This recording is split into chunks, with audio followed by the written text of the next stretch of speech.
My name is Deborah Hayes. I live in Durham, North Carolina. My story began when I was trying to have my interest rates lowered on my house. I have two lenders, so one day I received a phone call. He talked to me, and he asked me about the lenders, and I told him that I had two lenders. And he said what they could do for me was combine the two loans, lower my interest rate, and lower my house payment. They sent me information out. We talked back and forth on the phone, but there was one catch, and I didn't realize what it was, that I would have to pay them a certain amount of money before they could get things moving along.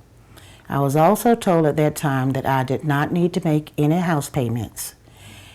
I continued to talk to them over the phone, one particular guy, and he would call. He would call constantly, and we would converse over the phone until I made that final payment, which totaled up to be close to $2,000. Once he had that final payment, I didn't hear from him anymore.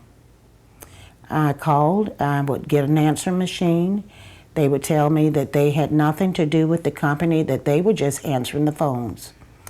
So this went on for several months, and I'm getting behind on my house payments. I was really frustrated. I'm like, I've worked too hard to get where I am. I've worked for everything I have. And to have someone to just take what you have, I was just frustrated, angry, all of the above. And I shedded tears behind it too. And I'm just saying, how could you be so stupid? So I decided to call the Attorney General, and I did so, and I complained to her. She gave me several numbers to call and names, and one of the names that she gave me was Reinvestment Partners. So I called Reinvestment Partners. We spoke over the phone, did an interview over the phone, and then I went into the office, and we met.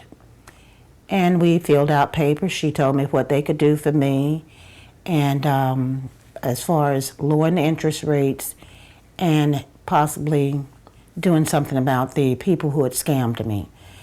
I went on and filled out a complaint with one of the attorneys from Reinvestment Partners, and they took it from there. In the meantime, they were going to foreclose on my house. And to keep them from foreclosing on my house, I spoke with one of the other attorneys in the office at Reinvestment Partners. We had court dates set up. They would never follow through. I would get to the courthouse, and then they would delay, which, as long as they would delay, I guess was good for me. So finally, we ended up doing papers and things, and I filled out a bunch of papers and hardship letters, things like that, my income, the amount of money I was paying out of pocket for utilities and everything else, food, gas, clothing. And so we went that route, and finally, working with Reinvestment Partners, got my interest rates lowered, got my house payment lowered, and now the foreclosure, as far as we know, has been stopped. Anytime somebody asks you for some money, don't do it. I learned the hard way, but I'll never do it again. And if there's anyone out there that I can help by saying, if they ask you for money, don't do it. Don't do it, because like she told me, there are several organizations here in Durham and in Raleigh that will do this for you free. You don't have to pay them a penny.